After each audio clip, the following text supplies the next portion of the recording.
Welcome to Rashmi's रसोई। श्रावण महिना चालू झाला की एक एक सण चालू होतो आणि सर्वात आधी आपल्या नागपंचमीचा सण येतो। प्रत्येक ठिकाणी नागपंचमीला वेगवेगळ्या प्रकारचं नैवेद्य केलं जातो। तसंच कोकणात ह्या पातोळ्यांचा नैवेद्य करण्याची प्रथा आहे। म्हणून आज मी तुम्हाला अगदी सोप्या पद्धतीने पातोळ्या कशा बनवायच्या ही रेसिपी दाखवणार आहे। त्यासाठी हा व्हिडिओ तुम्ही शेवटपर्यंत बघा आणि माझ्या चॅनलला लाईक, शेअर अँड सबस्क्राइब करा। नागपंचमीसाठी पातोळ्या बनवण्याकरता सर्वात आधी आपण ही हळदीची पानं वापरणार आहोत। ही बघा, कर्दळीसारखी ही हळदीची पानं आपल्याला दिसतात। हीच पानं वापरायची, ह्याच्यानी ना टेस्ट चांगली येते आपल्या पातोळ्यांना।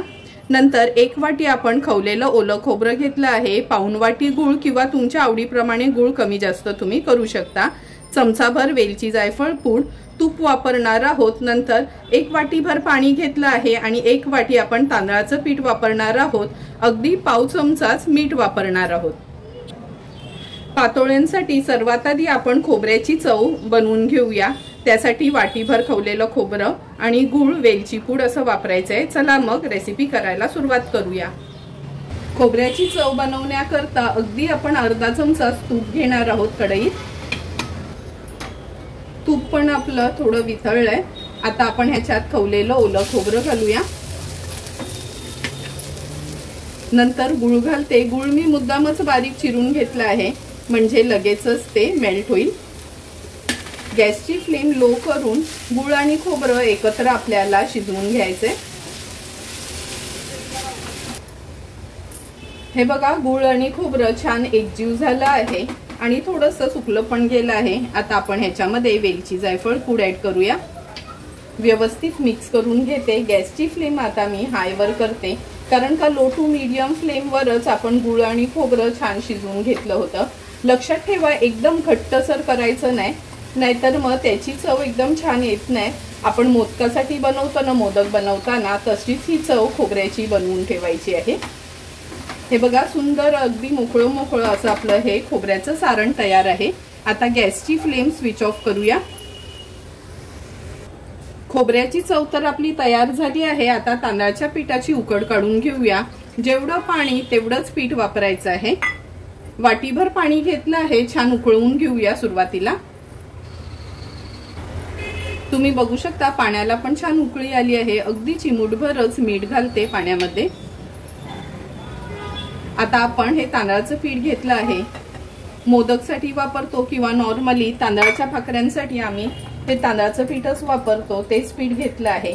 छान मोदकसाठी जशी आपण उकड काढून घेतो त्याच पद्धतीने आपल्याला ही उकड काढून घ्यायची आहे।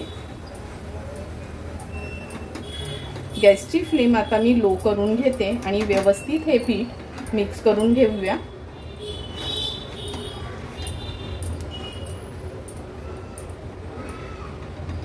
हे बघा, छानशी आपण ही उकड काढून घेतली आहे। आता अगदी 5 मिनिटासाठी ना मी हे थोडं झाकून ठेवते।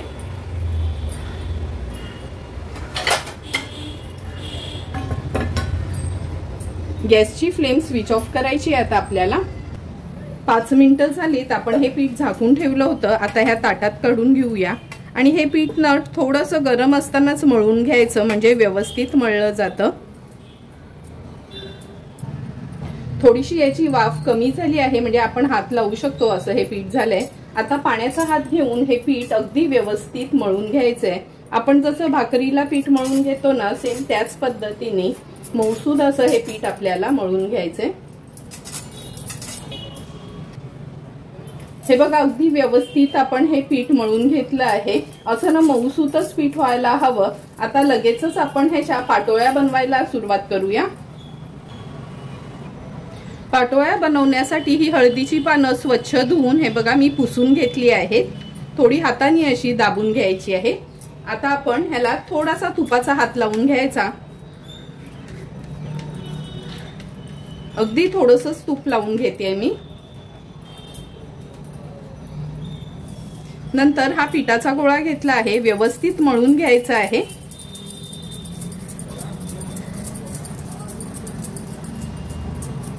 मळून घेतला का आपण हा ह्याच्यावर ठेवायचा। आता पाण्याचा किंवा तुपाचा हात घ्यायचा आणि हे ना आपण अगदी पातळ पुरीसारखं ह्याला थापून घ्यायचंय, म्हणजे वडे थापतो ना तसेच।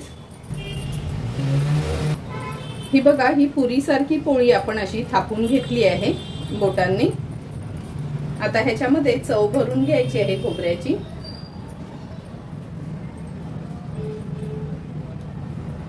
अगदी मधोमध ही भरून घ्यायची आहे, म्हणजे ना नंतर बाहेर येत नाही। चमचाभरच ही चव घेतली आहे आपण। आता आपण ही दुमडून घ्यायची आहे। दुमडली का हे बघा अशी दाबून घ्यायची अलगद हाताने।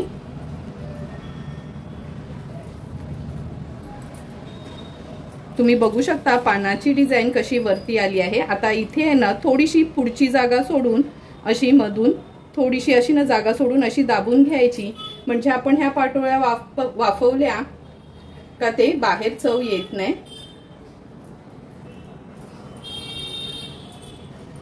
हे बघा, आता पुन्हा हे आपण असं बंद करून एक एक करून अशाच ह्या पाटोळ्या तयार करून घेते।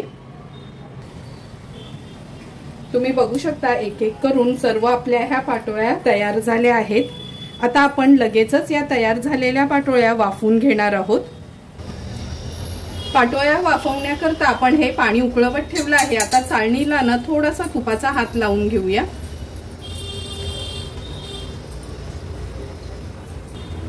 हे बघा, पाणी पण आपलं छान उकळलं गेले। आता चाळण ठेवायची आहे आणि एक एक करून हे आपण ज्या पाटोळ्या तयार केल्या आहेत त्या आपण ह्याच्यावर ठेवूया।